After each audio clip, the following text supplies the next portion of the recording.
Hermanos, un feliz sábado a cada uno de ustedes. Para mí es una alegría poder iniciar este seminario. La verdad es que es todo un desafío, fue todo un reto cuando se propuso comenzar esto. Y es que una de las cosas que a mí me ha apasionado siempre es la historia de la iglesia y sobre todo la vida y obras de Elena de White. Yo quiero comenzar esta tarde con una premisa. No espero que todos coincidan con la premisa que voy a dar. Sin embargo, creo que a lo largo de todo este seminario, ustedes van a quedar convencidos del por qué tengo esta premisa. Nosotros tenemos la Biblia, que es nuestra regla y nuestra norma de fe y práctica.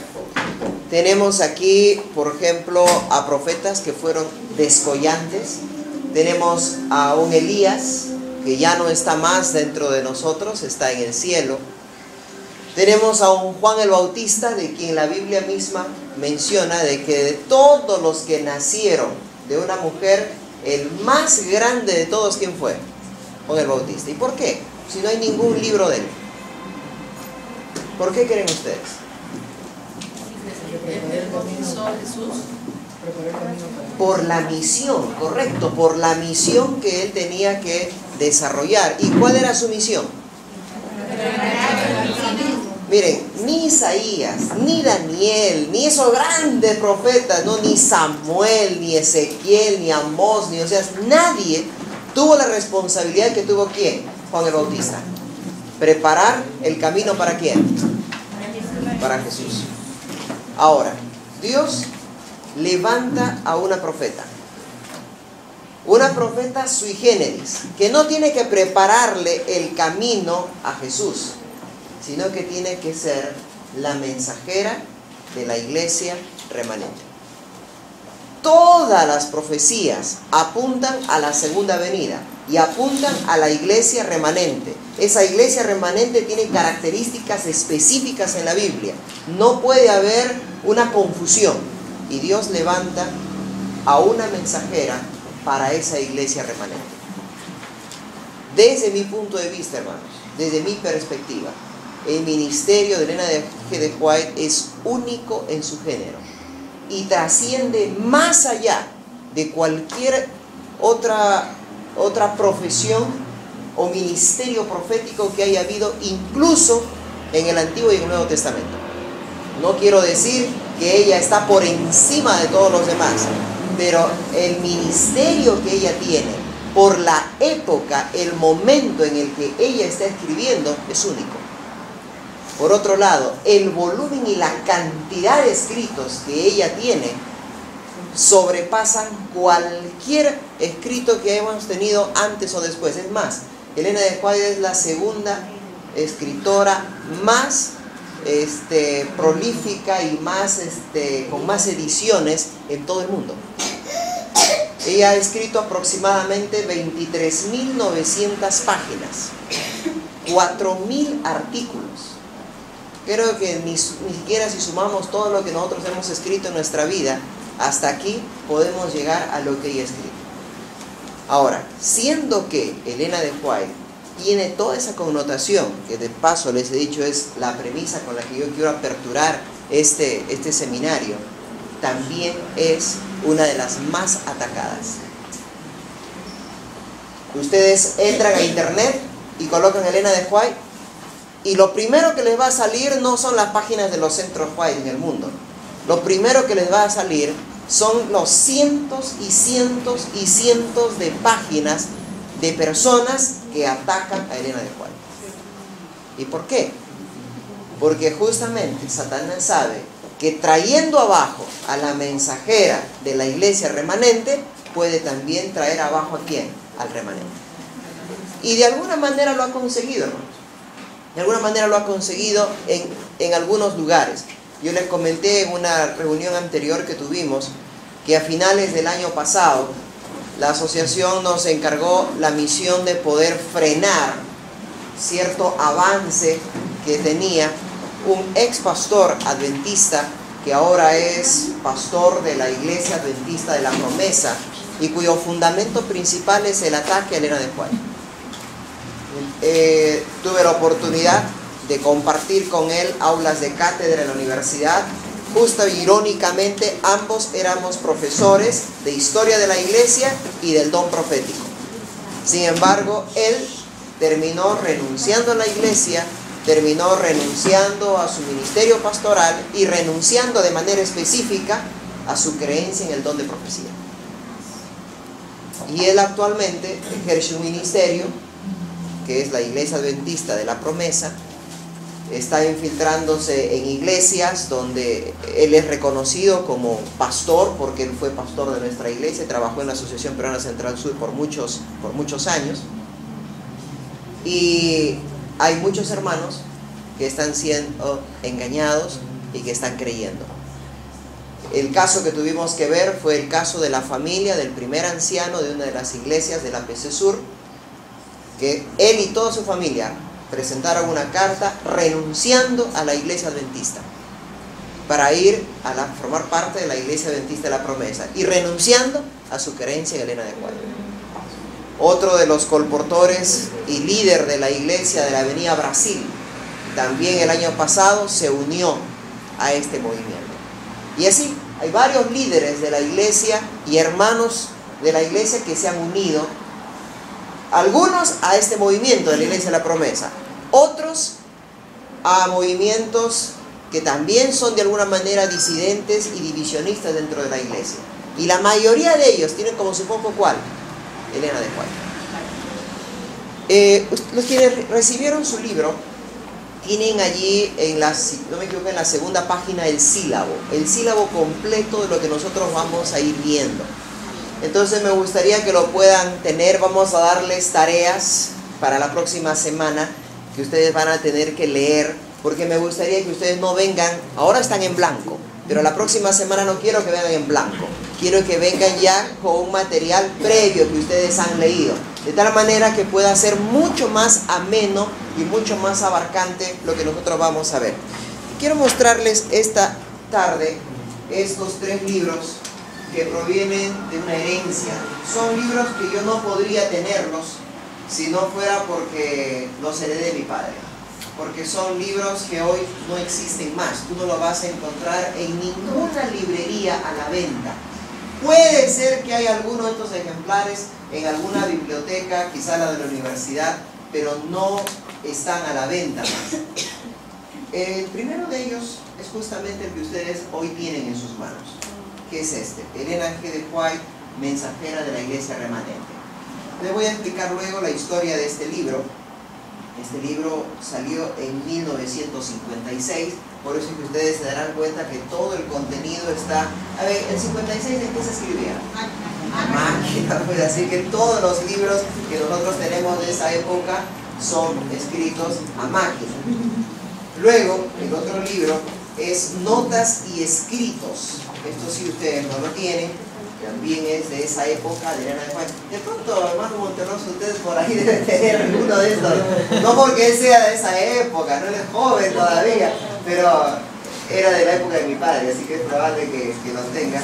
También este libro es un libro sui generis, tiene notas y escritos que aparecen en algunos libros recientes, pero no como un libro editado así. Y quizá lo más reciente fue de 1964, que se hizo un esfuerzo también para tratar de que la iglesia tenga un compendio de orientación profética. Y este es como un seminario, un curso bíblico, que tiene al final preguntas y respuestas, y son 21 lecciones del don de profecía. Bueno, esto como para mostrarles un poquito esta biblioteca de la cual ustedes tienen este libro. Y espero que todos lo puedan tener. No es una obligación, pero sería bueno que todos tengan este libro. ¿Y de dónde lo compran? Samuelito.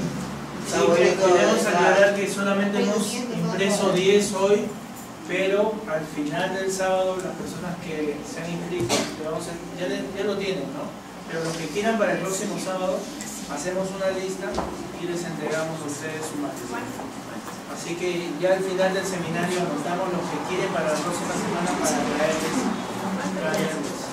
10 soles es el costo de la impresión y del guiado. El El Sacred White no está ganando nada por esto, simplemente es un material de difusión para la iglesia. Que se inscriban con Antonia y Sí, al final Antonia. también los que paguen después a la puesta en sol también con Antonia. Muy bien, comenzamos. Esta es la historia de este libro. El pastor L. Fromm, en 1934, era secretario ministerial de la Nación General y dispuso la preparación de una serie de artículos sobre la obra de los fideicomisarios White. El pastor Arturo White, que era secretario de las publicaciones de Elena G. de White, preparó un folleto con 8 artículos que fueron publicados en la revista El Ministerio en los años 1935 y 1936. Esos 8 artículos ustedes lo tienen allí a partir de la página 107 bajo el título de Custodia y uso de los escritos de Elena de White. Son los 8 artículos que fueron preparados y que se publicaron en la revista El Ministerio esos 2 años, 1935 y 1936. ¿Qué es la revista El Ministerio? ¿Alguno de ustedes sabe qué es la revista El Ministerio? ¿Una revista para pastores? Muy bien. Es una revista que es específicamente para uso denominacional, pero de los líderes de la denominación adventista, es decir, de los pastores, administradores o misioneros que tienen una credencial que acredita que son misioneros de la iglesia adventista. Ellos reciben este material. Así que ya desde esas épocas la revista El Ministerio siempre estuvo presente. Avanzamos. Posteriormente aparecieron 4 folletos, es decir, gracias a la iniciativa del pastor Fromm en 1934 salió un folleto con 8 artículos, pero luego aparecieron 4 folletos más, cada uno con una serie de artículos que se refería a la vida y obra de Elena de White. Desde allí existieron 5 folletos que fueron reimpresos varias veces, pero todos por separado. Sin embargo, en 1954 se los reimprimió a todos juntos en una sola edición y se añadieron algunos artículos más. No tiene un orden cronológico y se lo publicó en español en 1956, que es lo que ustedes tienen y es lo que nos va a servir de material base para que todos podamos tenerlo y todos podamos leer. Me di la libertad de poder fotocopiarlo, cosa que no se puede hacer con otro libro. ¿Por qué? Porque como les expliqué, este libro no existe en ninguna librería, no existe en ningún lugar. Simplemente es un material que ya ha sido descontinuado hace mucho tiempo. Avanzamos. Esto es lo que vamos a ver los próximos 2 sábados. Vamos a ver el folleto número 1, cuyo título es El don profético en acción. Hoy espero que nos alcance el tiempo para ver los temas que aparecen allí. ¿Cómo se dieron las visiones? Número 1. 2. ¿Cómo llegaba la luz al profeta? Y 3. ¿Cómo comunicaban esos mensajes? Eso lo vamos a ver hoy. La próxima semana, y esta viene la tarea, me gustaría que ustedes lean esos segundos artículos, los artículos que están en la segunda parte: integridad del mensaje profético, la aceptación de los mensajes recibidos, testimonios adicionales de testigos presenciales de las visiones y cómo afianzamos la verdad. De tal manera que cuando vengamos aquí podamos venir con algunas cosas ya en la cabeza y de repente responder más a preguntas e inquietudes y hacer esto más interactivo que solamente hacerlo expositivo. Avanzamos. Vamos entonces de lleno con la unidad 1. El don profético en acción. ¿Cómo se dieron las visiones? ¿Qué son visiones? La Biblia está llena, dice yo vi en visión. Elena de White también habla, dice en visión el Señor me mostró y visión y visión. ¿Qué es visión? Las revelaciones que recibían los profetas. Revelaciones. ¿Y cómo lo recibieron? En sueños. Por sueños. Por medio de... En sueños. O sea, tenían que estar dormidos los profetas todo el tiempo. No. A veces visión. Podía darse en cualquier momento, en cualquier lugar. Había horas específicas del día. Vamos a ver, todas esas preguntas vamos a ir respondiéndolas. Vamos, adelante. ¿Cómo era la comunicación antes del pecado? Avanzamos. Adán y Eva estaban en constante comunicación con Dios y sus ángeles. Quizá cada día tenían un culto con Dios al aire del día. tenemos esa posición por el tema de que Dios bajaba siempre a buscarlo. Irena de Pay dice que era costumbre de Dios siempre ir a hablar con sus hijos. Sin embargo, el mal acechaba en la sombra del árbol de la ciencia, del bien y del mal. Y vamos. Avanzamos. Cuando Adán y Eva pecaron, ocurrieron cambios terribles. Ya no podían hablar con Dios cara a cara. No porque Dios hubiese cambiado, sino porque la primera pareja lo había hecho. El pecado reconfiguró su mente y sus emociones. Isaías describió severamente esta nueva situación. Tenemos un versículo que está en Isaías 59:2. Vuestras iniquidades han hecho ¿qué cosa? División entre vosotros y vuestro Dios, y vuestros pecados han hecho ocultar de vosotros su rostro para no oír. Solo me detengo aquí un momento. El pecado reconfiguró su mente y sus emociones. Todos sabemos que la mente, la personalidad y la conducta de una persona se va definiendo conforme van pasando los años. Se dice que la conducta y la personalidad se definen a partir de los 18 años. Es por eso que los psicólogos, por ejemplo, cuando tienen que hablar conducta y personalidad, no lo hacen con un niño de 7 años. Con ellos se tienen ciertas perspectivas de conducta, pero es a partir de los 18 años cuando ya la conducta está definida. Ahora, ¿qué es lo que sucede cuando entra el pecado? Infectó todo. El pecado es una reconfiguración completa, es un formateo completo. Significa que esa mente que no tenía pecado, ahora sí tiene pecado. Y no es que simplemente tiene el pecado y está a un costado y continúa haciendo las cosas buenas, no. Porque como decía la hermana, el pecado infectó todo, cambió todo, reconfiguró todo. Entonces ahora era necesario cambiar también el sistema de comunicación entre Dios y el hombre. Avanzamos. Nadie vuelve a ser el mismo después que ha pecado. Se forman nuevos surcos en los caminos neurales que hacen que el pecado sea más fácil de repetir. Ese es otro detalle, ¿no? Aquella persona que no está acostumbrada a mentir y que no mintió, el día que miente, la siguiente mentira es más fácil. Si tú no estabas acostumbrado nunca a robar, pero un día robas, no vuelves a ser el mismo hombre. La posibilidad de que vuelvas a robar otra vez es más fácil. Y así en cualquier cosa de la vida. Si nosotros nos resistimos a algo, mejor. Pero si caemos, la posibilidad de que volvamos a caer una segunda o una tercera vez es mayor que cuando nunca habíamos caído. Pensar nuevamente en forma clara requiere ayuda especial de Dios. Por esto, cuando los primeros padres pecaron, Dios tuvo que cambiar su sistema de comunicación con los seres humanos. Avanzamos. ¿Cómo cubrió Dios la brecha del pecado? ¿Cómo esa división que se había hecho? ¿Cómo Dios la logró superar? Dios siempre tiene una solución. Él sabe cómo adaptarse a las circunstancias cambiantes. Por ejemplo, en vez de la comunicación cara a cara, Él habla a todo ser humano mediante la conciencia. ¿Ya han leído sus Biblias? ¿Sí? Sí. Busquen por favor Juan 1:9. Juan 1:9. Y el que lo tiene lo lee. Y también Romanos 2:15.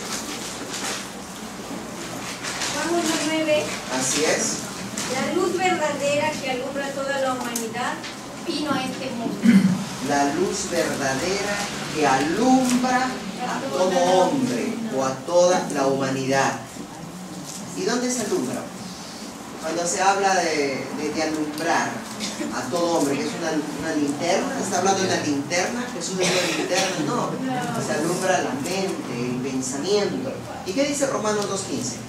Mostrando la obra de la ley escrita en sus corazones, dando testimonio a su conciencia y acusándoles o defendiéndoles sus razonamientos. Esta es para la pregunta que todo el mundo nos hace, ¿no? ¿Y qué pasó con aquellas personas que no tenían la ley de Dios? ¿Cómo van a ser juzgados? Con su conciencia. Porque de acuerdo a Pablo, Dios se revela ¿dónde? En la conciencia. ¿Qué pasaría con los incas? Ellos nunca tuvieron la ley de Dios, jamás conocieron. Sí, pero Dios se reveló a ellos a su conciencia. Por eso es que tenemos el famoso Amasúa, Amayuya, Amaqueya. No seas ladrón, no seas mentiroso, no seas ocioso. Ahora, esa era la poquita luz que ellos recibieron. ¿Cómo? ¿Porque Dios les dio los mandamientos? No. Porque Dios se lo reveló ¿a dónde? A su conciencia. Toda persona, aún esos primitivos que están metidos allá y que no tienen idea de lo que existe acá en el mundo, todos ellos no podrán tener excusa de que no conocieron a Dios. Porque Dios se revela a través de ¿qué? De la conciencia. Toda persona tiene un sentimiento y un conocimiento de lo que es bueno y lo que es malo. ¿Por qué? Porque Dios se revela a su conciencia. Decir que eso no es cierto es decir que Dios es injusto. Porque en todo caso, si ellos se pierden, se perderían por desconocimiento. Porque Dios nunca les mostró nada. Y no es así. Toda persona siempre tiene la posibilidad de decidir si acepta o no acepta. Claro, nosotros tenemos muchísima más luz, porque tenemos la Biblia, tenemos un montón de cosas que nos ayudan. Pero a las personas que no lo tienen, Dios les habla siempre a su conciencia. Avanzamos. Él también se revela a sí mismo mediante los ángeles. Hebreos 1:14 dice: no son todos espíritus ministradores enviados para servicio a favor de los que serán herederos de la salvación. Hay infinidad de relatos, hermano. Por ejemplo, ese libro de Elena de White, La verdad acerca de los ángeles, y otros libros que cuando yo era niño leía, y de repente algunos de ustedes también, y eso sí está en algunas librerías, donde se puede ver historias de cómo muchas personas tuvieron encuentro con ángeles, fueron ayudados por ángeles en momentos difíciles. Dios también se manifiesta a través de eso. Avanzamos. Aunque malogrado por los resultados del pecado, el mundo físico, es decir, la naturaleza, todavía revela mucho de la naturaleza y el carácter de Dios. Romanos 1:20 dice: porque las cosas invisibles de Él, su eterno poder y deidad, se hacen claramente visibles desde la creación del mundo, siendo entendido por medio de las cosas hechas, de modo que no tienen excusa. Es decir, Dios habla a través de la conciencia, Dios habla a través de la naturaleza. En resumen, ninguno de nosotros, ningún ser humano tiene excusa para decir: yo no conozco a Dios. Nunca tuve una revelación de Dios. Avanzamos. Al relacionarse con la nación de Israel en sus primeros años, Dios habló mediante el Urim y el Tumim, dos piedras preciosas colocadas en el pectoral, unido al efod, del sumo sacerdote de Israel. Avanzamos. Dios también habló mediante sueños. Pensemos en los sueños que José tuvieron un significado profético, los sueños del copero, el panadero de Faraón, los sueños del mismo Faraón, el sueño del soldado madianita que está registrado ahí en Jueces, los sueños de Nabucodonosor. Es decir, diferentes formas como Dios buscó para comunicarse con el ser humano. Avanzamos. Sin la menor duda, la revelación más clara de Dios y de su voluntad hacia los seres humanos ha sido dada mediante Jesucristo. Dios habiendo hablado muchas veces y de muchas maneras. Resalté aquí porque quiero que este concepto lo tengamos claro cuando hablemos de Elena de White. Dios habla muchas veces y de muchas maneras.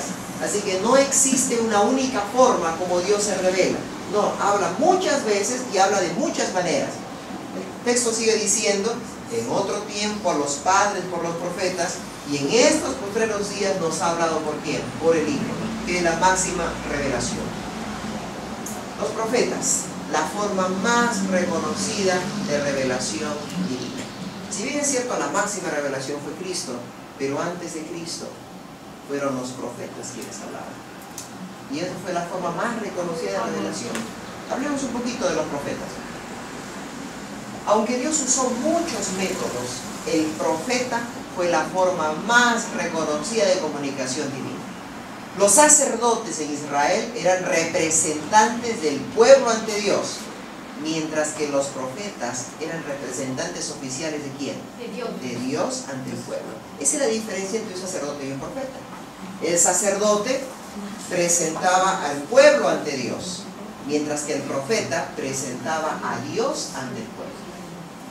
Por otro lado, la vocación sacerdotal era ¿qué cosa? Hereditaria. Hereditaria. Es decir, el papá era sacerdote, el hijo sacerdote, el nieto sacerdote, pero el profeta no. El profeta era específicamente llamado. Esa es la diferencia entre un sacerdote y un profeta. Avanzamos. Los profetas han sido el canal más visible en el sistema de comunicación de Dios. Amós 3:7 dice: porque no hará nada Jehová el Señor sin que revele su secreto a sus siervos los profetas.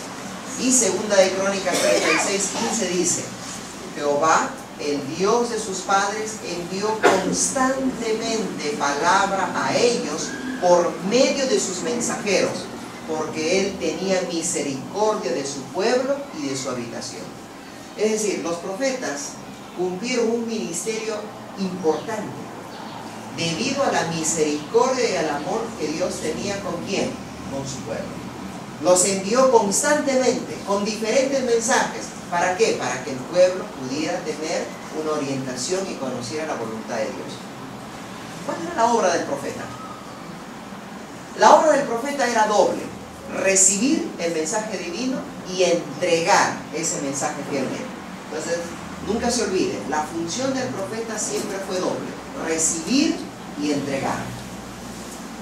Estos aspectos se reflejan en las 3 palabras hebreas para profeta, para destacar el papel de los profetas en escuchar la voluntad de Dios. El escritor hebreo usaba chosé o roé, traducido como vidente. En el Antiguo Testamento ustedes encuentran esas 2 palabras, chosé y roé, que significaba vidente, y la Biblia lo traduce, los traductores lo han hecho así, como vidente. Y la otra palabra hebrea es nabí, que es la que más se usa en la Biblia, y describe a los profetas como comunicando su mensaje en forma hablada o por escrito. Avanzamos. ¿Encontramos algún versículo donde se hable de los dos? Sí. El único versículo donde aparecen estas 2 expresiones es 1 Samuel 9:9, y se indican allí los 2 papeles del profeta. El versículo dice: antiguamente en Israel, cualquiera que iba a consultar a Dios decía así: venid y vamos al vidente. Ahí se emplea la palabra, ¿qué cosa? Roé. Porque al que hoy se llama profeta, es decir, nabí, entonces se le llamaba, ¿qué cosa? Vidente. Roé. Es el único versículo en el cual se mencionan estas 2 palabras: vidente y profeta. Uno, el que recibe, y otro, el que entrega. Cada uno de los 3 términos hebreos para profeta subraya el oficio profético como el lado humano del plan divino de comunicación. ¿Cómo interactúan Dios y los profetas? Mediante visiones y sueños fuera de lo ordinario. O sea, no es la pesadilla esa porque te comiste demasiada grasa en la noche y tienes una pesadilla. No, o sea, no es cualquier sueño, es mediante visiones y sueños fuera de lo ordinario y a través de los fenómenos físicos que lo acompañan. Muchos de ellos han sido el cumplimiento de la promesa de Dios de que cuando haya entre vosotros profeta de Jehová, le apareceré en visión, en sueños hablaré con él. Entonces, si nosotros decimos que Elena de White tuvo sueños y tuvo visiones, no estamos diciendo que ella tuvo algo que la Biblia no diga, porque la Biblia ya en Números 12:6 decía que cada vez que Dios quisiera hablar con su pueblo, lo iba a hacer a través de ¿quién? De los profetas. ¿Y cómo se iba a comunicar con los profetas? A través de sueños y visiones. Avanzamos. En Daniel 10, por ejemplo, el profeta describió algunos de los fenómenos físicos que acompañaron a esa gran visión que él dice en el versículo 8. Aunque cayó sobre su rostro en un profundo sueño, pudo oír el sonido de sus palabras. Otros se encontraban alrededor de Daniel, es decir, Daniel no estaba solo, había gente con él. Pero solo yo, Daniel, vi aquella visión. Significa entonces que el momento de la visión era algo especial. No era algo que todos lo veían, solamente lo veía ¿quién? El profeta, nadie más. Avanzamos. Daniel cambió físicamente mientras estaba en visión. Él dice en el versículo 8, no quedó fuerza en mí, antes mi fuerza se cambió en desfallecimiento y no tuve vigor alguno. Cualesquiera puedan haber sido los fenómenos particulares que acompañaban una visión o un sueño, los profetas sabían que Dios les estaba hablando. Esto es lo que nosotros tenemos con respecto a los profetas y a la Biblia. Pero ahora vamos a entrar de lleno para poder ver cómo es que esto se dio en la vida de Elena de White. Aparte de las breves descripciones de Daniel, que acabamos de ver allí, donde él dice que no tenía fuerza, donde él dice que su cuerpo desfalleció, que solamente él pudo escuchar y ver la visión y el resto de personas no tenemos más descripciones en la Biblia de lo que ocurría exactamente en una visión. O sea, no hay ningún capítulo de la Biblia donde diga, mira, estas son las características de una visión. O cuando un profeta entra en visión pasa esto. No hay. Ahora, de la misma manera, con Elena G. de White, hay referencias a visiones, pero no hay una descripción de cómo se dieron esas visiones. No existe. Avanzamos. No podemos determinar entonces una regla exacta de cómo se dieron todas las visiones. Usaremos declaraciones de ella emitidas en forma casual e incidental a fin de reunir los elementos para tener un mejor cuadro. También lo que vamos a hacer esta tarde es ver los testimonios de personas que estuvieron presentes. Ella, al igual que Daniel, cuando escribe y dice, mi cuerpo desfalleció, solamente yo vi la visión, ella también cuando va escribiendo de manera accidental o de manera casual, ella puede referir y darnos una idea de cómo es el proceso de las visiones. Y por otro lado, Elena de White no tuvo una visión, Elena de White tuvo cientos de visiones. Y la mayor parte de esas visiones ella los tuvo cuando estuvo rodeado de personas. Entonces, los testimonios de estas personas nos permiten saber cuáles eran las características que tenía una visión de un profeta. Y al entender lo que le pasaba a Elena de White, nosotros podemos entender también lo que le pasaba a Isaías, a Jeremías, a Daniel, a Juan cuando ellos tuvieron visiones. Adelante. Circunstancias de sus visiones. Nosotros tenemos aquí 3 circunstancias básicas de cómo se daban las visiones a Elena de White. En primer lugar, visiones dadas en público. Hay una característica importante. Toda visión que Elena de White tuvo en público estuvo acompañada de fenómenos físicos. Lo vamos a ver más adelante. 2. Visiones dadas en la noche, en horas de la noche, consideradas sueños proféticos. Es decir, visiones donde no había más gente que solamente ella y estaba muchas veces durmiendo. Y 3. Visiones dadas en momentos de oración o mientras estaba escribiendo. Entonces, ¿cuáles son los 3 momentos generales en los que Elena de White tenía visiones? Visiones públicas y que venían acompañadas de fenómenos. 2. Visiones que ella tenía en la noche. Y 3. Visiones que ella tenía cuando estaba orando o cuando estaba escribiendo. Bien. Vamos a ver las visiones en público. El testimonio de Elena de White. Y ahora los que tienen su librito, por favor, ábranlo en la página 6. Y quiero leerles aquí cómo es que ella misma manifiesta su visión.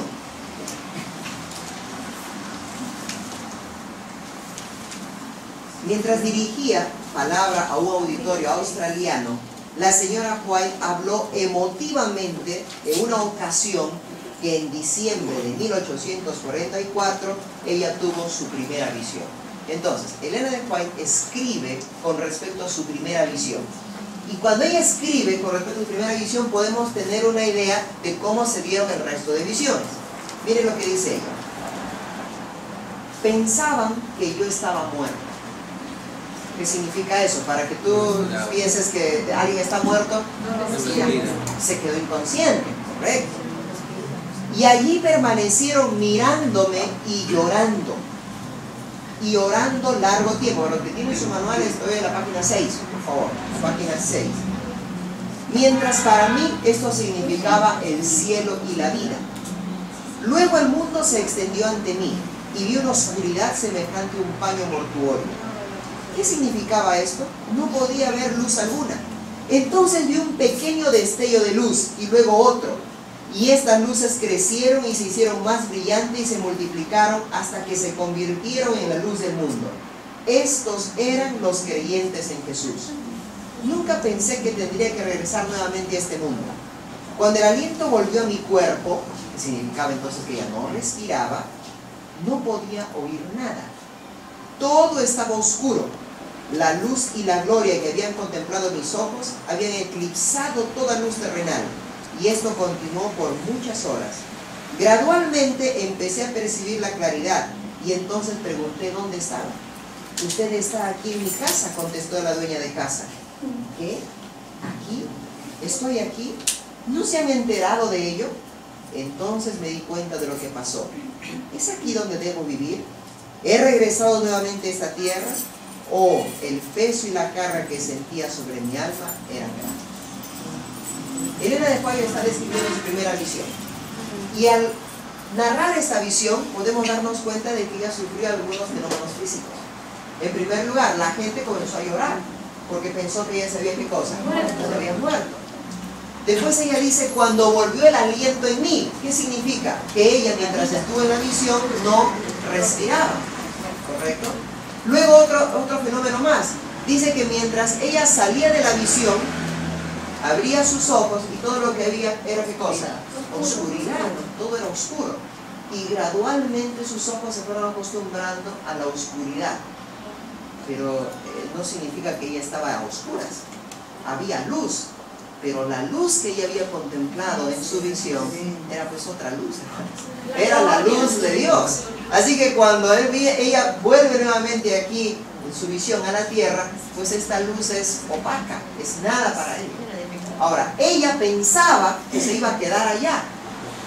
Y cuando reacciona, le dice, no, tú estás aquí en mi casa. Y él viene a chasquear. Es su primera visión. Es el testimonio que nos da Elena de White. Pero quiero compartir ahora el testimonio de la señora Marta Amadón. Eso está en la página 7. Marta Amadón estuvo presente en muchas de las visiones de Elena de White. Y no solamente ella, sino también su esposo. ¿Quién era Marta Amadón y su familia? Ellos eran uno de los primeros misioneros que tuvieron la oportunidad de poder trabajar en el movimiento adventista y que presenciaron muchas de las visiones de Elena de White. Ahora, ella escribe lo siguiente. Dice, el informe que sigue es semejante a muchos otros provenientes de otras personas. Escribe la señora Marta Amadón.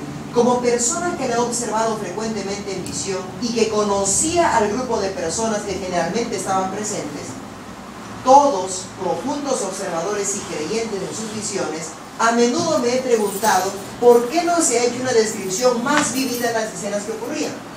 Ahora ella sigue escribiendo. Mientras estaba en visión, sus ojos permanecían abiertos. No respiraba.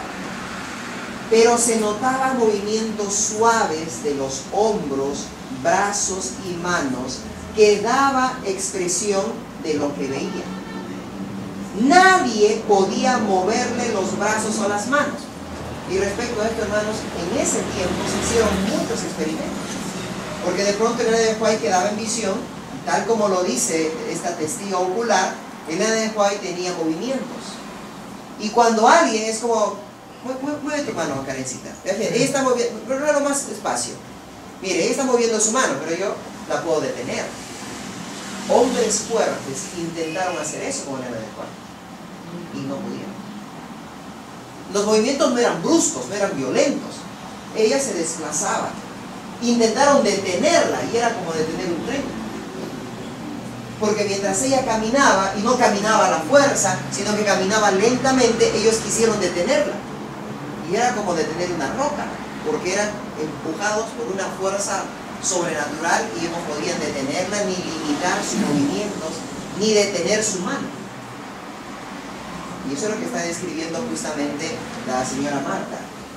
Sigue diciendo, a menudo pronunciaba palabras inconexas y a veces frases enteras. Cuando digo palabras inconexas no significa incoherentes, por si acaso, sino inconexas significa que de pronto ella hablaba 2 o 3 frases y quedaba en silencio y luego otras 2 o 3 palabras y otras 2 o 3 palabras. Eso significa inconexas. Por favor, no es incoherente. coherencia. O sea, no es que ella hablaba tontería y media, no, no es así, sino que no había una relación en lo que ella hablaba. ¿Qué más?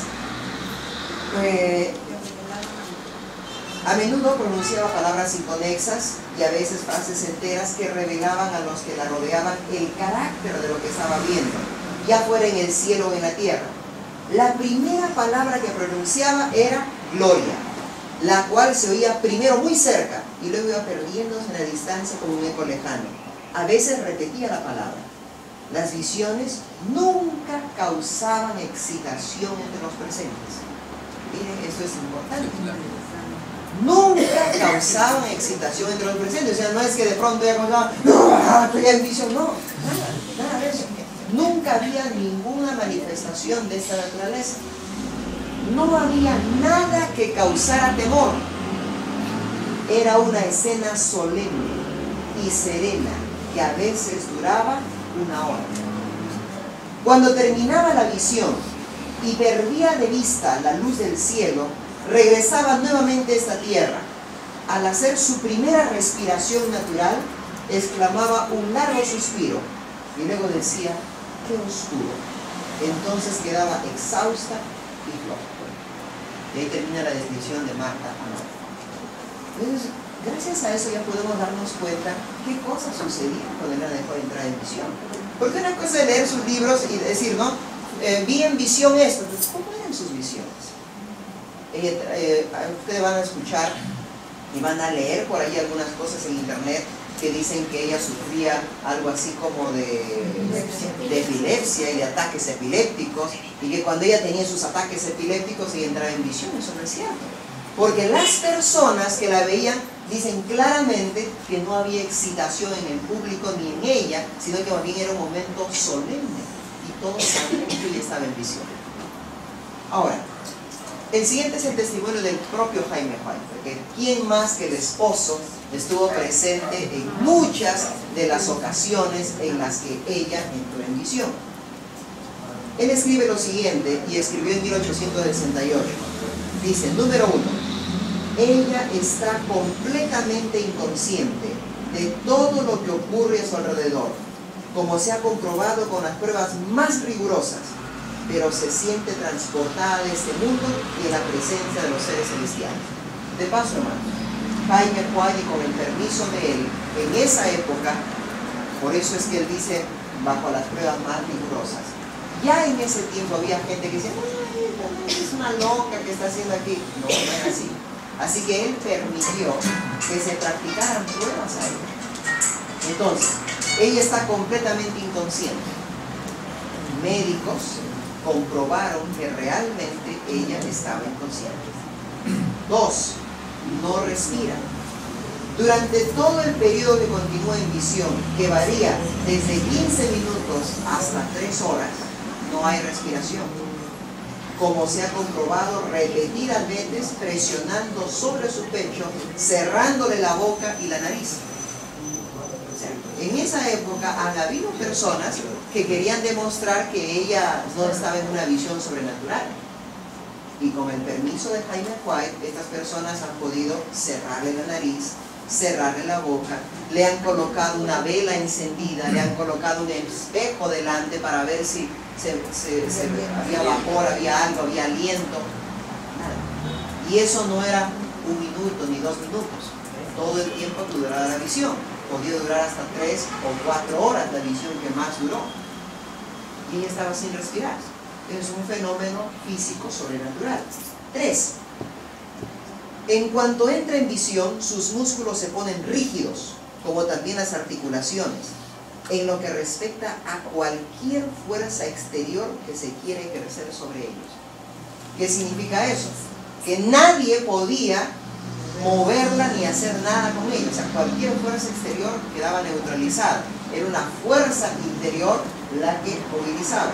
Al mismo tiempo, sus frecuentes movimientos y gestos son libres y llenos de gracia, y no pueden ser impedidos ni dominados por las personas más fuertes. Sigue diciendo en la página 8. 4. Al salir de la visión, ya sea durante el día, o en una pieza completamente iluminada durante la noche, todo está oscuro para ella. Va recuperando gradualmente la facultad de distinguir los objetos más brillantes mantenidos a pocas pulgadas de sus ojos. Y sigue diciendo, durante los 23 años pasados, ella ha tenido probablemente entre 100 y 200 visiones. Las ha recibido bajo las más variadas circunstancias y no obstante, conserva una semejanza asombrosa. Entonces, vamos aquí. Si nosotros hacemos un resumen, recogemos lo que hemos leído de Elena de White, que ella misma describe, recogemos lo que dice Marta Amadón y recogemos la descripción que hace el mismo Jaime White, podemos ahora sí, por primera vez, tener un resumen de las características que ocurrieron cuando Elena de White entraba en visión. Número 1. Antes de una visión había una profunda sensación de la presencia de Dios. Entonces no eran ataques, pues, hermanos, de epilepsia. No eran tampoco arranques histéricos de alguien que estaba por allí, ni excesos de locura. No, las personas que estaban allí sentían la presencia de Dios. 2. Al comenzar la visión, Elena de White exclamaba gloria o gloria a Dios. 3. Perdía la fuerza física. 4. Luego se manifestaba una fuerza natural, sobrenatural debería ser. 5. No había respiración, pero los latidos del corazón continuaban normal y el color de sus mejillas era natural. Se le hicieron pruebas para ver si su sistema circulatorio se detenía y no se detenía. Siempre su sistema circulatorio estuvo funcionando, su corazón funcionaba y latía normalmente, no se agitaba, tampoco se quedaba sin latir, sin embargo, no respiraba. Avanzamos. A veces pronunciaba exclamaciones acerca de las escenas presenciadas, es decir, las escenas que ella estaba viendo. 7. Los ojos estaban abiertos, pero no con una mirada perdida, sino como que estuviera contemplando algo con detenimiento. 8. La posición en la que ella estaba variaba. A veces estaba sentada, a veces reclinada, a veces caminaba por la habitación y hacía gestos agradables mientras hablaba de lo que veía. Avanzamos. Estaba completamente inconsciente de lo que ocurría a su alrededor. No veía, no oía, no sentía ni percibía nada de lo que ocurría cerca de ella. 10. Al terminar la visión, hacía una profunda inspiración, seguida después de un minuto por otra, y luego recuperaba la respiración normal. 11. Después de la visión, todo le parecía oscuro. 12. Después de algunos momentos, recuperaba las fuerzas y las facultades naturales. Y esto es importante. Las visiones nunca debilitaron a Elena G. de White. Generalmente, después de ellas, se le notaba mayor fuerza y mejor salud. Hasta aquí, hermanos. ¿Alguna pregunta? Con las visiones de Daniel era distinto. No, avanza. Daniel desfallecía, ¿no? Igual con ella. Igual con ella. Es decir, mientras ella estaba en visión, no tenía fuerzas, desfallecía. ¿Por qué? Porque no es ella quien estaba al mando de sus cosas, ni de sus acciones, tampoco como Daniel, sino quién era, el Espíritu Santo quien tomaba posesión de ella. Entonces, ese cansancio, esa pérdida que yo sentía era normal, pero no era después de la visión, sino durante la visión. En algunas visiones hay una palabrita que se trasladaba a los santísimos actuales celestiales, la forma de Dios. ¿Era eso o inconsciente? ¿O se quedaba inconsciente? Vamos a ver más adelante eso, cuando analicemos la forma como ella recibía las visiones, cómo le transmitía el mensaje. Vamos a ver ahí eso.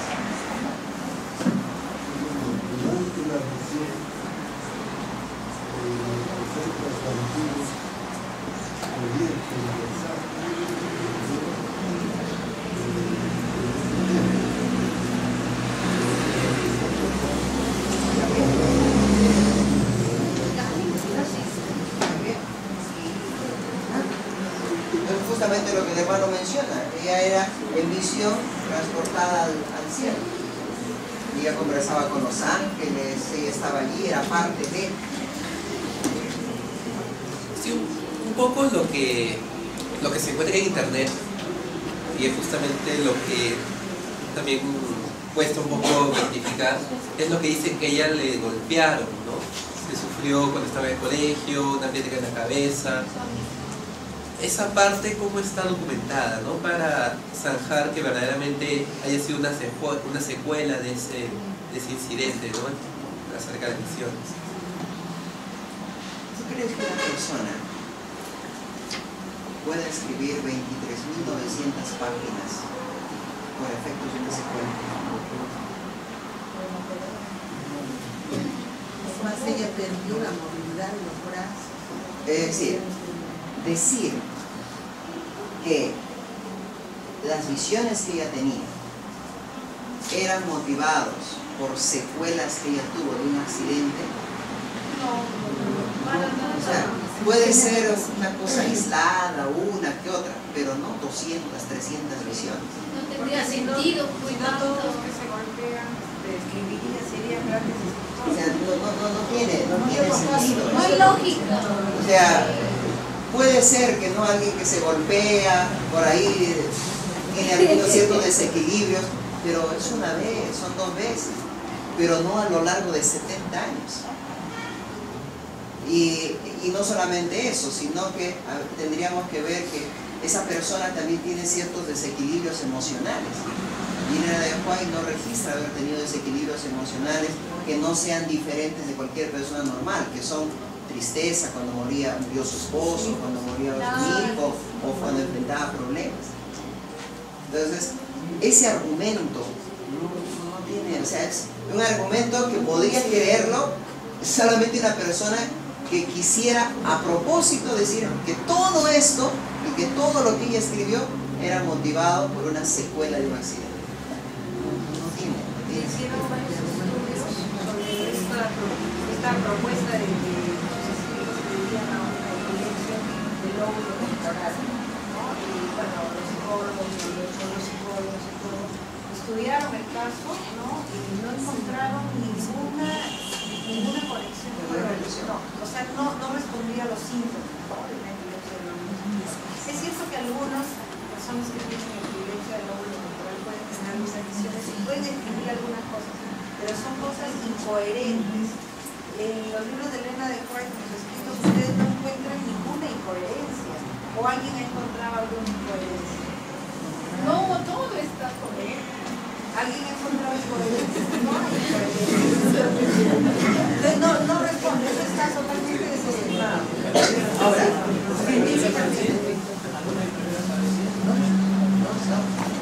ella, o sea, se le quiere atribuir que ella era epiléptica, pero en ningún momento en su historia ella manifestó rasgos de epilepsia. Simplemente ella sufrió un accidente cuando era pequeña y eso lo fue acarreando durante su vida porque era una mujer enfermiza. Era una mujer enfermiza, débil, se enfermaba muy rápido, era flaquita. Imagínense que cuando ella carga la Biblia, por ejemplo, la Biblia que ella toma en una visión, esa Biblia pesaba 8,5 kilos y ella en esa época pesaba 36 kilos. Era hueso y pellejo, porque era muy delgadita. ¿Y por qué? Por las enfermedades que ella tenía. Ahora, esa es la razón por la que ella siempre no le decía al Señor, ¿por qué me escogiste a mí? O sea, hay hombres que son más fuertes, más inteligentes. Yo no he terminado ni siquiera mi primaria ni mi secundaria. ¿Por qué me has escogido a mí? Y es lo mismo que los profetas del Antiguo Testamento, ¿no? No querían continuar con eso, con su ministerio profético. Elena de White muchas veces le pidió a Dios que por favor, y ella no quería continuar con el ministerio profético, porque no era fácil tener que presentarse, como vamos a ver más adelante, a una persona y decirle, ¿sabes qué? Tengo un mensaje para ti. El Señor me ha revelado que tú eres así, así, así, así. Demasiada carga. O sea, imagínate, decir que todo eso era producto de una secuela, cuando hay testimonios de las personas que vamos a ver más adelante, algunos de sus escritos, de una de las maneras, maravilloso como la iglesia fue salvada de desgracias, no puede haber sido jamás una secuela o un accidente. Ahora, ¿por qué estas visiones que Elena de White tuvo en público estaban acompañadas de estos fenómenos? Que ella no veía, que ella perdía la noción, que ella no respiraba. ¿Por qué? Porque Dios podría haberle dado una visión y ella se quedaba sentadita ahí, nadie se daba cuenta que ella estaba en visión. ¿Por qué tenía que tener estos fenómenos físicos? Aún no se había pasado el tiempo necesario para que las personas pudieran creer Él por sus frutos. Era necesario que se les diera evidencias convincentes a los que tenían que juzgar los mensajes presentados. Ella escribió: estos mensajes fueron dados para afianzar la fe de todos, a fin de que en estos últimos días podamos tener confianza en el espíritu de profecía. De paso, conforme fue avanzando el tiempo, los fenómenos físicos y las visiones públicas disminuyeron. Elena de White, casi al final de sus años, tenía más visiones, pero estas eran más cortas y las tenía no en presencia de la gente, sino más en privado. Entonces la pregunta es, ¿y por qué? ¿Por qué tuvo que haber esas manifestaciones públicas al comienzo de su ministerio? Por esa razón. Nosotros tenemos en la Biblia los ítems para poder verificar si un profeta es de Dios o no. A la ley y el testimonio. Isaías 8:20. Por sus frutos los conoceréis. Mateo. Sus predicciones se cumplen. Ahora, ¿cómo podríamos nosotros, ahora sí nosotros podemos decir, bueno, Elena de White definitivamente?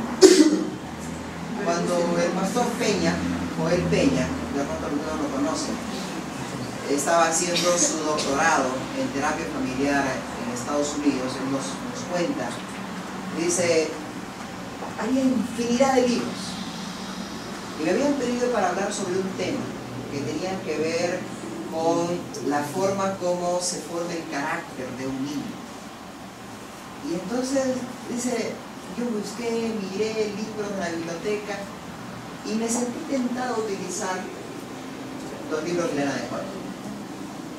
Así que me acerqué a la profesora, que era una profesora, y le dice, mire, ¿sabe que hay una autora norteamericana que escribe eso?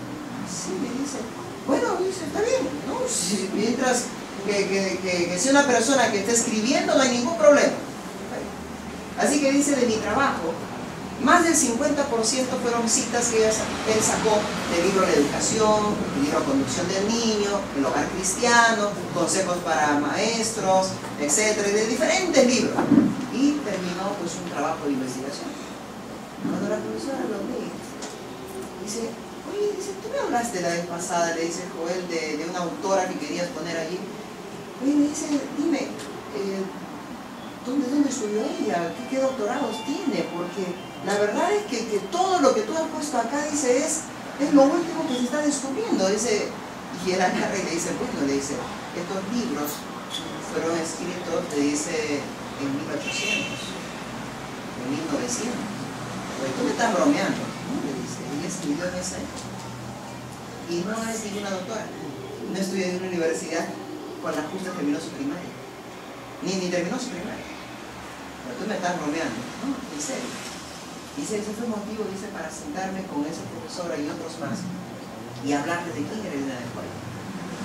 Y ellos no podían sacar de su cabeza que todo lo último en teorías de la personalidad, de conducta, de cómo se forma el ser humano y todo, pudiera haber estado ya escrito en 1860, 1870, cuando eso recién está a hoy en boga como el último descubrimiento que se está haciendo. Y él pensaba que se trataba bien de una autora contemporánea. Y no, pues Elena de White era una autora contemporánea, ya había muerto en 1915 y encima nunca había pisado una universidad, ni había tenido contacto con ninguna teoría educacional, ni conductual, ni nada por el estilo. Entonces, todo eso, pues nosotros ahora podemos decir somos frutos. Ahora yo puedo decir, no, pues imposible, ella tenía que escribir bajo la inspiración divina.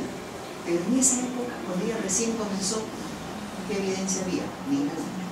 Esa era la razón por la cual fue necesario que se diera evidencias convincentes a los que tenían que juzgar. Y ellos probaron y quedaron pues perplejos y sabían que ella recibía visiones de manera sobrenatural. Avanzamos. Visiones durante la noche.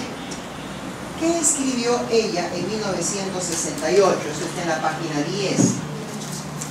Dice, hay muchos sueños relacionados con las cosas comunes de la vida en los que el Espíritu de Dios no interviene para nada. También hay falsos sueños, como hay falsas visiones, que son inspirados por el Espíritu de Satanás. Pero los sueños que proceden del Señor están clasificados en la palabra de Dios con las visiones y son tan ciertamente el fruto del espíritu de profecía como lo son las visiones. Tales sueños, teniendo en cuenta la persona que los recibe y las circunstancias bajo las cuales son recibidos, contienen sus propias pruebas de autenticidad. ¿Y qué le preguntó su hijo William a ella? En cierta ocasión, el hijo de la señora White, William White, le dirigió esta pregunta: mamá, a menudo tú hablas de asuntos que te fueron revelados durante la noche. Hablas de sueños en los cuales recibes luz. Todos tenemos sueños. ¿Cómo sabes que Dios te está hablando en los sueños a los cuales te refieres frecuentemente? Era un hijo que le está preguntando a su mamá. ¿Qué le responde ella? Ella contestó: porque el mismo ángel mensajero está a mi lado instruyéndome en las visiones de la noche, como lo hace en las visiones diurnas. El ser celestial al cual se refería otras veces lo nombra como el ángel, mi guía, mi instructor o el joven.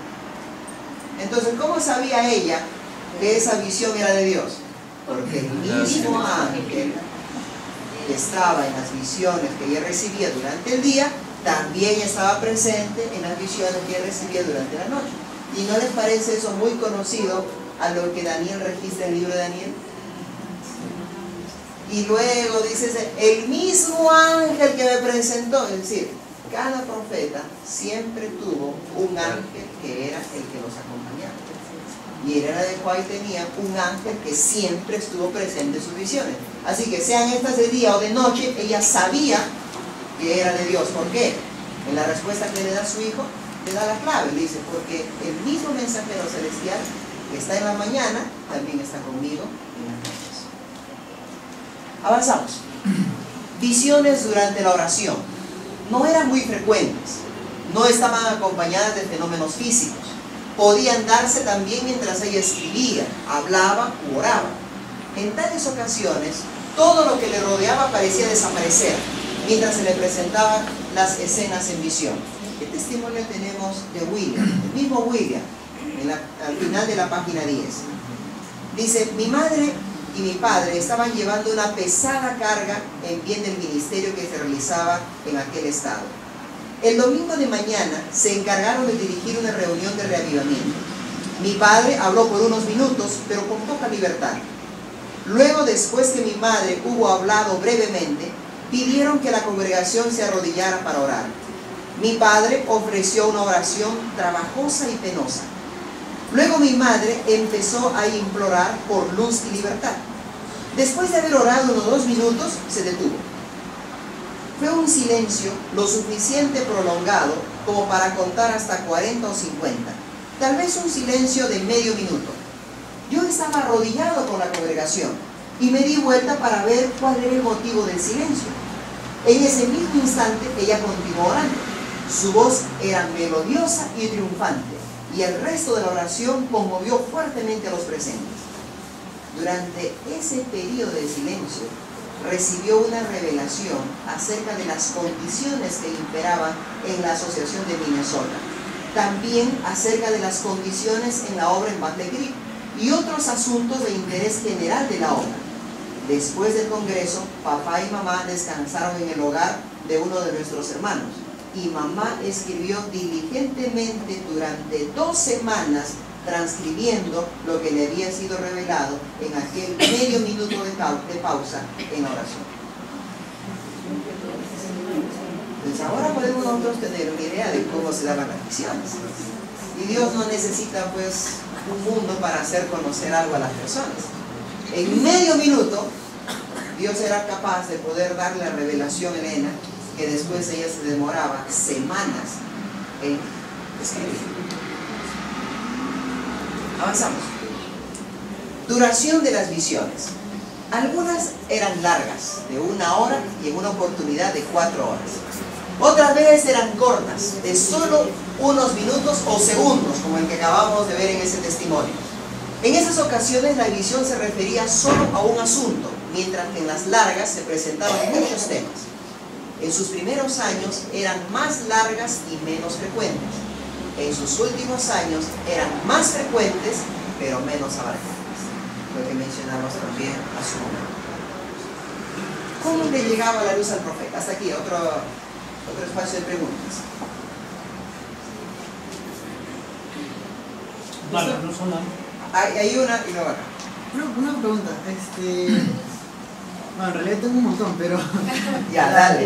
la primera que se me viene a la mente era, siempre desde chiquito me decían que Elena White era llevada, era como que teletransportada al cielo, o era una ilusión la que ella veía en ese momento. Visión.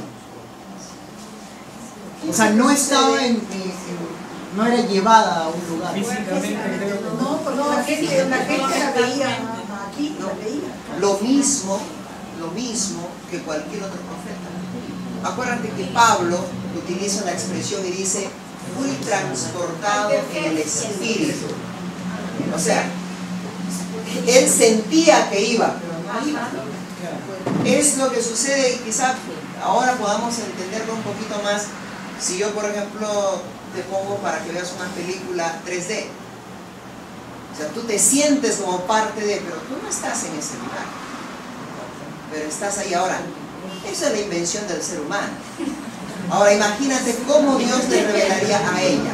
¿Qué 3D? O sea, lo que ella podía ver era como que ella estuviera, y lo vamos a ver más adelante, ahora justamente cuando te des cuenta de que ella se sentía parte de ella interactuaba, conversaba, pero en realidad en todo momento ella estaba en visión. Es igual que cuando uno sueña, mi hermano, ¿no? Es algo Claro, uno en el sueño uno habla, yo uno pega, llora. estoy en el sueño, ¿no? Yo estoy soñando, ¿no? Pero yo estoy en mi cama, pero me hago dentro del sueño, ¿no? Pero el pastor, no era fácil, hermano, recibir esta visión porque era una comunicación con los celestiales. Por lo tanto, usted dijo, tenía su ángel en todo momento de su vida. Y también había el ángel del mal que quería perturbar esta visión. Obviamente. Era una lucha tremenda entre los poderes invisibles, hermano. Obviamente. No era fácil.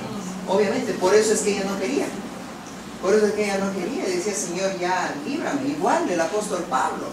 Igual todos los demás, Señor, ya no. ¿Y qué le decía el Señor? Bástate, mira, así. Tienes que seguir. Jeremías igual, no, Señor, ya no quiero. Ezequiel, ya no quiero más. No, hazlo. Isaías. Aquí había otra mano, ¿no? No, el hecho de que no respiraba, ¿qué nos indica? Que Era el algo cuerpo sobrenatural. quedaba sobrenatural. O sea, el no respirar involucra de que ella estaba en un momento bastante sobrenatural. Presente, que el cuerpo presente. ¿Otra más? Aquí, ¿verdad? al año más o menos cuántas visiones tenía ella. O sea, eso no, acuérdese, Dios hablaba de muchas maneras y de muchas formas. Así que no había que ella tenía 2 al mes, 3 al mes, 1 a la semana. No, eso dependía del mensaje que Dios quería dar a su pueblo. Y en el momento que yo Ya la hermana White recibía visiones mientras ella vivía. Ahora nosotros vivimos ya fuera de su tiempo. ¿Ya? Ahora, conforme la profecía de Clara y Joel, también fue hecho. El Señor dice que derramaría su espíritu sobre sus hijos y las hijas. Que ya ahora será así como de hermano igual. Puede haber algún hermano o hermana en esta iglesia que también pueda recibir visiones sexuales. ¿Cómo podemos asegurar que esta puede ser validez? Exactamente. Ahora tenemos toda esta evidencia de cómo fue con Elena de White, que nos es más fácil ahora saber si tú apareces por allí y dices yo tengo un sueño. Es mucho más fácil, porque ahora tenemos mucho más criterios y características para poder saber cómo es que Dios se manifiesta. Pero usted mencionó, pastor, que la Biblia lo menciona, que hay 3 características principales para saber si son profetas de Dios. Claro, o sea, eso es correcto. Sin embargo, hablamos de fenómenos físicos y hablamos de otras cosas que no nos permiten saber cómo es que Dios se manifiesta. Permítame, porque no vamos a tener tiempo, ya me di cuenta por la hora, de poder terminar. Quiero compartir con ustedes una experiencia con un falso profeta. Esto fue registrado y relatado por W.M. Adams, que fue un testigo presencial. Y él narra lo siguiente. Durante los años 1893 y 1894 hubo en Battle Creek una señorita llamada Anna Phillips, que pretendía tener el don de profecía. Escribió sus visiones y las envió a los principales ancianos de la iglesia y pastores. El asunto cundió entre algunos miembros laicos y naturalmente provocó comentarios y preocupación. Un sábado de mañana, a mediados de abril, a mediados de abril de 1894, en el tabernáculo de Battle Creek estaban reunidas unas 4,000 personas. El pastor Jones presentó los testimonios de Anna Phillips como genuina manifestación del espíritu de profecía. Nunca olvidaré cuando lo vi frente al púlpito, leyendo estos testimonios. Habló de las ovejas que siguen al verdadero pastor por donde oyen su voz. Entonces leyó alguno de los testimonios de la hermana White y dijo: ¿no oís la voz? Se refería a la voz de Dios por medio del Espíritu Santo. Luego siguió diciendo: nosotros oímos la voz. Luego tomó algunos de los testimonios de Anna Phillips y preguntó: ¿ahora no escucháis la misma voz? Y luego añadió: claro, es la misma voz. Su argumento en favor de la autenticidad de los testimonios de la señorita Phillips se basaba sencillamente en el hecho de que él podía oír la voz según lo manifestó. Algunos de nosotros, por alguna razón, no oímos la voz. Cuando terminó la reunión, la gente abandonó silenciosamente el santuario. Pero en vez de dirigirse a sus hogares, se reunieron en grupos y empezaron a expresar sus ideas. Empezaron a discutir sobre la nueva profetisa. Algunos decían: ¿puede ser verdad? Otros decían: ¿cree usted que el pastor John está en lo cierto o está equivocado? Otros preguntaban: ¿será que trabajarán unidos ella y la señora White? Y algunos declaraban: me gustaría saber qué diría la hermana White acerca de esto. Finalmente la multitud se dispersó y cada uno siguió pensativo su camino. A todo esto, Elena de White no estaba allí. Elena de White estaba en Australia. Yo era un joven que asistía al colegio de Battle Creek y no sabía qué partido tomar. Tenía confianza en el pastor Jones. No obstante, deseaba tener más evidencia acerca de la autenticidad de los testimonios de la señorita Anna Phillips. Pasó el sábado y llegó la noche. El domingo de mañana me dirigí a la oficina de la Review and Herald y compré una tarjeta postal. Me dirigía justamente a una mesa para escribirla cuando entró el pastor Jones. Con su forma característica preguntó: ¿hay correspondencia? Yo miré y vi que había un sobre grande con la dirección del remitente: señora E.G. de White. Me interesé inmediatamente porque recordé el sermón del día anterior acerca de Anna Phillips. Me quedé allí cerca y lo observé mientras se sentaba en un banco y empezaba a leer. Vi que estaba profundamente conmovido y pronto las lágrimas empezaron a deslizarse por sus mejillas. Siguió leyendo. A los pocos momentos entró el pastor Oscar Taid y el pastor John le dijo: Oscar, ven acá, siéntate. ¿Me oíste predicar ayer aquel sermón? El pastor Taid respondió: sí. Bien, lee esto. Mientras alcanzaba el testimonio que había recibido de la hermana White. Este es un fragmento de lo que el pastor Taid leyó. Número 3, George Terrance, Melbourne, 15 de marzo de 1894. Apreciado pastor Jones, estimado hermano, tengo un mensaje para usted. ¿Supone usted que Dios le ha comisionado con la responsabilidad de presentar las visiones de Anna Phillips, leerlas en público y socializar y asociarlas a los testimonios que el Señor se ha complacido en darme a mí? No, el Señor no le ha confiado a usted esta responsabilidad. Él no le ha dado esta obra para hacer. Mi querido hermano, deseo presentarle algunas cosas acerca de los peligros que amenaza la obra en el momento actual. La obra de Anna Phillips no tiene el sello del Señor. Sé exactamente de lo que hablo.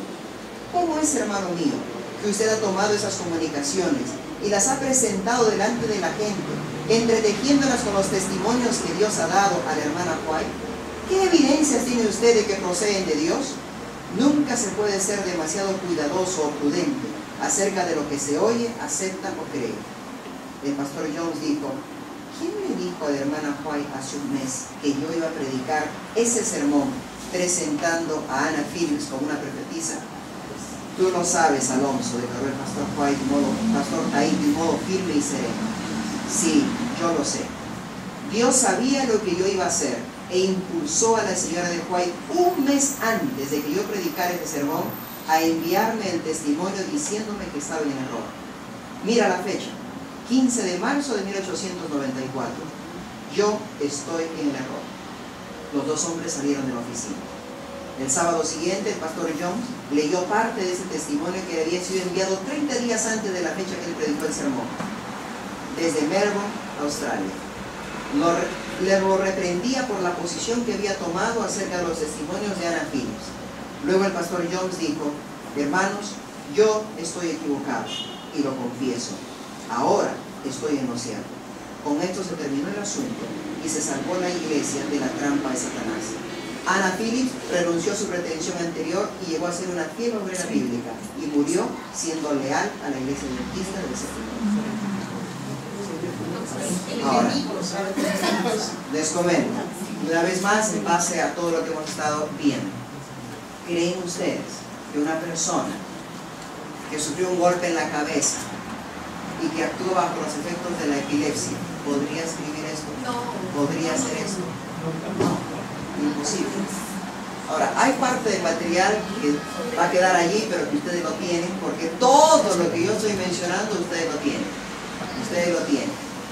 Así que ustedes pueden leerlo en casa y darse cuenta de muchas otras cosas más que de repente desconocían del ministerio profético de Elena de White, y poder llegar a la conclusión de que realmente ella hablaba bajo la inspiración de Dios, y que es, como les dije al comienzo, la mensajera para la iglesia remanente, y que nos haría bien, hermanos, nos haría bien a todos nosotros escuchar su voz. Amén. Y estudiarla con mayor diligencia. Y oración. Está en el libro. Está en voy a explicarlo nuevamente. Sí, está en el mejor. libro. Hermanos, que Dios los bendiga. Dejamos el tiempo. Gracias. Bien, hermanos.